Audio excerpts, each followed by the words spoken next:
Bugün seni kişisel bilgisayar devriminin tam başladığı o ana götürüyoruz. 1970'lerin ortasına. Evet, çok heyecanlı bir dönem. Aynen. Elimizdeki kaynaklar da o zamanın hani pek beklenmedik kahramanlarını anlatıyor. Şu meşhur garaj dehaları ve her şeyi değiştiren o ilk makineler. Doğru. Misyonunuz da şu. O koca koca şirketlerin odalarındaki devasa bilgisayarlar nasıl oldu da birdenbire senin, benim masamıza indi? Bunu anlamaya çalışacağız. Aslında bu devrimin yolunu açan çok kritik bir teknoloji vardı. Intel 8080 mikro işlemcisi. 1974'te çıktı. Bu küçük çip öncekilere göre acayip bir sıçramaydı. Yani 64 kilobayt belleğe erişim, 10 kat hız falan Vay canına. ve en önemlisi bütün bu gücü tek satın alınabilir bir pakette sunuyordu.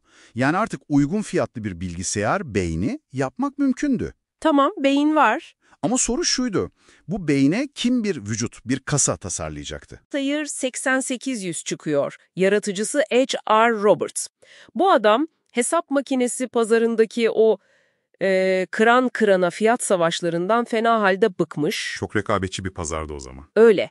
Zekice bir hamle yapıyor. Intel'le pazarlık edip 8080 çiplerinin fiyatını birim başına 360 dolardan 75 dolara indiriyor. Müthiş bir indirim. İşte bu sayede o efsanevi 397 dolarlık kit fiyatını sunabiliyor. Ve Ocak 1975 Popular Electronics dergisinin kapağı. Resmen bombayı patlatıyor. Ticari modellere rakip dünyanın ilk mini bilgisayar kiti. O kapak. Yarattığı etki yani inanılmaz. Roberts birkaç yüz tane satarım diye düşünürken ilk ayda 1000'den fazla sipariş yağıyor. 1000'den fazla. Evet ve işin komik tarafı kapaktaki fotoğraf için aceleyle hazırlanan prototip aslında boş bir kutuymuş. Gerçek prototip kargoda kaybolmuş. Şaka gibi. Peki bu makine tam olarak neydi? Yani bildiğimiz anlamda bir bilgisayar mıydı? Pek sayılmaz. Bir kere kit olarak geliyordu, yani parçaları alıp senin lehimlemen gerekiyordu. Lehim. O iş zor. Hem de nasıl? Klavyesi yok, ekranı yok, programlamak için ön paneldeki bir sürü anahtarı tık tık açıp kapatıyorsun, sonra da yanıp sönen led ışıklarını okuyorsun. Bekle, nasıl yani? Işıklara bakarak mı? Aynen öyle. Ve temel modeldeki hafıza, sıkı dur, sadece 256 byte. Byte mı? Kilobayt bile değil yani. Byte, B-A-Y-T. Bugün gönderdiğin kısacık bir e-posta bile bundan kat kat fazla yer kaplıyor. İnanılmaz. Yani lehim yapacaksın, ekranın yok, klavyen yok, hafızan komik derecede az. Kim neden alsın ki böyle bir şeyi? Kutu dolusu anahtar ve ışıktan ibaret gibi duruyor. İşte tam da bu noktada Altair'ın dehası yanıtıyor aslında. Tek başına pek bir işe yaramadığı doğru, evet. Hı hı. Ama Roberts'ın vizyonu farklıydı. O, açık mimari sunuyordu. Yani Altair, veri yolu diye bir şey geliştirdi, bu sonradan S100 standardı oldu. Tamam. Bu veri yolu sayesinde kullanıcılar ve başka firmalar kendi geliştirdikleri ek kartları, bellek kartı, depolama kartı, giriş çıkış kartları makineye takabiliyorlardı. Anladım. Modüler bir yapı yani. Kesinlikle. Bu sadece bir özellik değildi, devrimin ta kendisiydi. İlk defa bir bilgisayarın yetenekleri onu üreten firma tarafından değil, onu kullanan topluluk tarafından genişletilebilecekti. Çok ilginç. İnsanlar bitmiş bir ürün almıyorlardı aslında. Üzerine kendi hayallerini, kendi çözümlerini inşa edebilecekleri bir platform alıyorlardı. Bu platform fikri gücü kullanıcının eline veriyordu. Radikal bir düşünceydi o zaman için. Ve o Popular Electronics kapağı sadece donanım meraklılarını değil, Harvard'daki iki genci de fena halde etkilemiş. Bill Gates ve Paul Allen. Evet, onlar da hemen olayı çözmüşler. Anlamışlar ki bu donanımın potansiyelini açığa çıkarmak için kolay bir yol lazım. Yani bir programlama dili. Basic. Aynen. Ve işte burada teknoloji tarihinin en meşhur blurtlerinden biri devreye giriyor. Öyle mi? Ed Roberts'ı arıyorlar ve diyorlar ki bizim Altair için çalışan bir basic yorumlayıcımız var. Oysa Ortada tek satır bile kod yok. Tamamen blöf. Amaçları MIT'in böyle bir şeye ilgisi var mı onu ölçmek. vay be. Cesurca. Roberts, harita gelin gösterin deyince işler değişiyor tabii. Zamana karşı bir yarış başlıyor. Ellerinde gerçek bir Altair bile yok. Harvard'ın ana bilgisayarında bir 8080 emülatörü, yani Altair işlemcisini taklit eden bir yazılım kullanarak 8 haftalık çılgın bir tempoyla Basic'i yazıyorlar. 8 hafta. Evet, en büyük zorluk da her şeyi o minicik 4KB belleğe sığdırmak. Düşünebiliyor musun? 4 kilobayt. İnanılmaz bir optimizasyon gerekmiş. Mart 1975'te Alan programı delikli kağıt şeride kaydedip Albuquerque'ye götürüyor.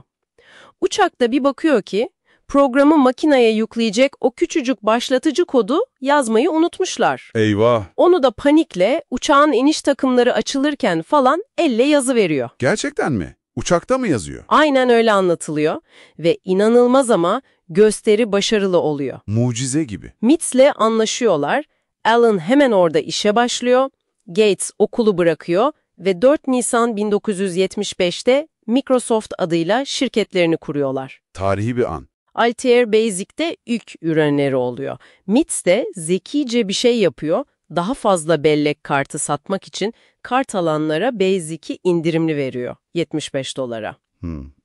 Akıllıca. Donanım satışını teşvik ediyor. Evet, ama daha önemlisi bu aslında yazılımın donanımdan ayrı, kendi başına değerli ve lisanslanabilir bir ürün olduğu fikrinin ilk adımıydı. Çok doğru. Bugün bildiğimiz o devasa yazılım endüstrisinin temeli tam olarak o anda atıldı. Ve Gates'le Alan'ın o önce sat, sonra yap yaklaşımı, yani o blöf, Microsoft'un gelecekteki kültürünün de bir parçası oldu sanki. Kesinlikle. Risk almak, hızlı hareket etmek, DNA'larına işledi. Aynı zamanlarda Kaliforniya'da da başka bir hareketlenme var. Homebrew Computer Club. Evet, Homebrew. Çok önemli bir merkezde orası. Burası Altair gibi makinalarla uğraşan meraklıların toplandığı, bilgi, devre şemaları, kodları falan serbestçe paylaştığı, çok işbirliğine dayalı, heyecanlı bir yer. Tam bir paylaşım kültürü hakimdi, Altair etrafında toplanmışlardı ama farklı fikirler de vardı. Mesela kulübün gediklerinden Steve Wozniak, o da Altair'den etkilenmiş ama farklı bir şey hayal etmiş. Woz yani. Evet, Woz. O dedi ki, ya bu anahtarlar, ışıklar falan çok zahmetli. Klavye ve monitör çıkışını doğrudan anakarta entegre edip çok daha kullanıcı dostu bir makine tasarladı. Apple I. İşte bu başka bir yaklaşım. Tamamen. Arkadaşı Steve Jobs ise bu tasarımda hemen ticari potansiyeli gördü ve Wozniak'ı şirket kurmaya ikna etti. Ve Apple doğdu. Burada sanki iki farklı felsefe belirginleşiyor, değil mi? Kesinlikle. Bir yanda Altair'ın temsil ettiği o açık, modüler, genişletilebilir platform yaklaşımı. İsteyen istediği kartı taksın, geliştirsin. Aynen.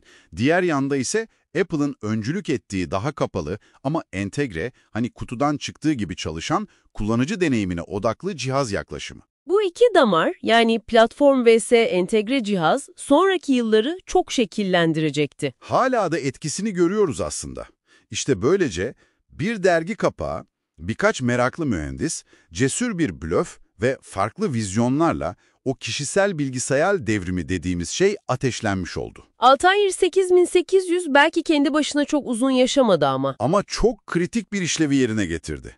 Bir pazar olduğunu kanıtladı, donanım ekosisteminin o S100 veri yolu etrafındaki üçüncü parti üreticilerin doğmasını sağladı. Ve hepsinden önemlisi Microsoft gibi bir devi ve modern yazılım endüstrisini doğurdu. Aynen öyle. Bu hikaye bizi şunu gösteriyor bence. Büyük teknolojik atılımlar her zaman devasa şirketlerden, büyük laboratuvarlardan çıkmak zorunda değil. Doğru. Bireylerin vizyonu, cesareti, o garajdaki tutkusu da dünyayı değiştirebiliyor. O gün ortaya çıkan fikirler, açık platformlar, bir ürün olarak lisanslanabilir yazılım, kullanıcı deneyimine odaklanma, bugün senin, benim, hepimizin kullandığı teknolojilerin temelini oluşturuyor hala. Çok güzel özetledin. Peki sence o ilk günlerdeki garaj ruhu, hani o bireysel yaratıcılık, risk alma, kurulu düzeni biraz sarsma isteği, bugünün teknoloji dünyasında, o devlerin her köşeyi tuttuğu dünyada hala aynı canlılıkta mı dersin? İyi soru. Yoksa o ruh artık biraz nostalji mi oldu? İşte bu da üzerine biraz kafa yorulacak bir soru belki de.